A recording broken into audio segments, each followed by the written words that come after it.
Qual é a primeira grande epopeia humana que a gente tem em ciência? Está registrado em livros de argila lá na Mesopotâmia de não sei quantos mil anos atrás. Gilgamesh, um semideus. O que esse cara faz?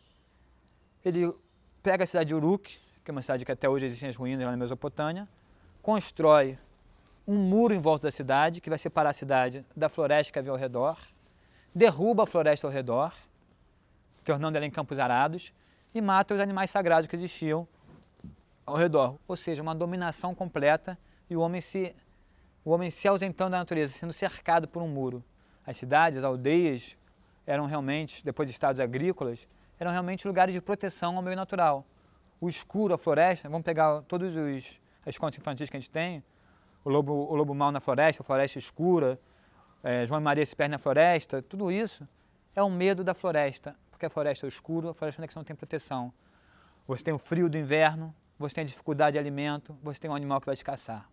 A floresta é o lugar de se ter medo. Então vamos ficar reclusos nas cidades. Francisco Chinó, canal Viva Melhor, take 4. Quando a gente fala relação homem-natureza, já é muito doido, porque a gente é a natureza. Então, que relação é essa? A relação é eu comigo mesmo, cara. Que história é essa de relação homem-natureza? Mas isso está tão introspectado na gente, tão assim, arraigado na gente, que isso está realmente nas menores coisas. A gente se separa da natureza. De onde que vem essa dicotomia tão louca? Sociedade e natureza.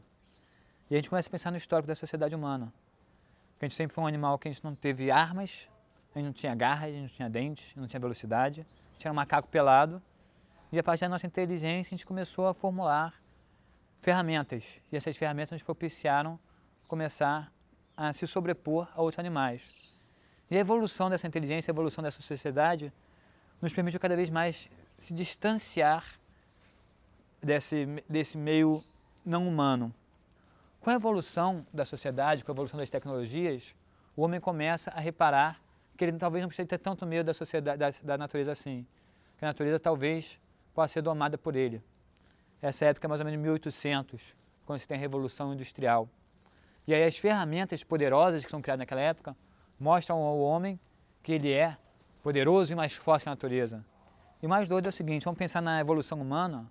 A gente teve 40 mil anos até chegar de evolução humana, até chegar na Revolução Industrial, ou seja, 40 mil anos de medo e respeito pela natureza. Até chegar o momento dessa quebra e falar, não, eu sou mais poderoso que ela, eu vou dominá-la. E aí você começa a não ter mais respeito pela natureza e você também começa a ter uma coisa muito louca, que você começa a ter uma potencialidade de destruição mais forte. Então vamos pensar que assim, de 40 mil anos até 1800, você não teve nenhum desastre global tão grande. Teve vários desastres regionais. O mais claro deles a gente pode falar da Mesopotâmia, onde cresceu a população humana, porque ali tinha um ambiente fértil, era o crescente fértil. Hoje é só deserto. Então você tinha impactos regionais, sim, fortes, mas nenhum impacto global em larga escala. Em 150 anos, de 1800 até 1950, você começa a ter impactos globais fortíssimos. Tanto que quando você chega na década de 60, você começa um movimento ambientalista. E a partir daí começa a existir uma discussão muito grande sobre o meio ambiente, sobre sustentabilidade. Diversos fóruns sendo criados. Temos aí o Clube de Roma, temos a Conferência de Estocolmo, Rio 92, depois Rio mais 20. Tudo isso sendo debatido para que a gente pense. Mas olha que doido, de 1950, quando se constatou que a natureza realmente não era nossa escrava, a gente depende da natureza, porque depende desse meio não humano, vamos chamar assim, porque nós somos natureza, é quando mais se debate o meio ambiente, mais se debate a necessidade do meio ambiente, tanto que é quando são cunhados termos muito fortes, como sustentabilidade, desenvolvimento sustentável, biodiversidade, são termos que são criados da década de 80 para cá.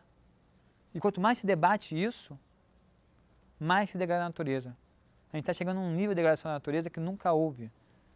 E agora realmente a gente percebe que o homem fez tamanha interferência que não há mais como voltar atrás. Hoje em dia existem já diversos locais que sabem-se que vão faltar água daqui a 5, 10 anos, pois todo o sistema em volta já foi alterado de tal maneira, você tem toda a alteração no clima global, que ninguém sabe quais as consequências disso, porque só para ter uma pequena ideia de como é que essas coisas são sutis.